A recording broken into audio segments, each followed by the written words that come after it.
तुम्हाला पण चायनीज आवडतं पण बाहेरचं अनहेल्दी नको वाटतं ना, तर चला पटकन असा कोबी घ्यायचा, बारीक कट करून घ्यायचा, अद्रक लसूण मिरची चॉपरने बारीक कट करून घेतलं, 4 चमचे पोहे आणि 4 मोठे चमचे कॉर्नफ्लॉवर घेतलं, वरतून थोडी कोथिंबीर आणि 1 चमचा सोया सॉस टाकला आणि व्यवस्थित घट्टसर असं मळून घ्यायचं. छोटे छोटे बॉल करायचं आणि गरमागरम तेलात वरतून सोडायचं. छान क्रिस्पी होईपर्यंत तळून घ्यायचं आणि कॉर्नफ्लॉवरचं आपल्याला बॅटर रेडी करायचं आहे. तर मी इथं 2 चमचे कॉर्नफ्लॉवर घेतलं, अर्धी वाटी पाणी, 2 चमचे सोया सॉस, अर्धी वाटी टोमॅटो सॉस आणि 4 ते 5 मोठे चमचे शेजवान चटणी. शेजवान चटणी मी घरीच बनवलेली आहे.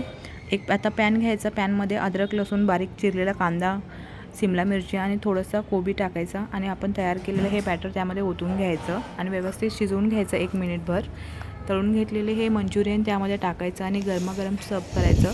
बाहेरच्या चायनीजमध्ये अजिनोमोटो मोठ्या प्रमाणात आढळतो, त्यामुळे घरच्या घरी बनवा आणि मस्त खा.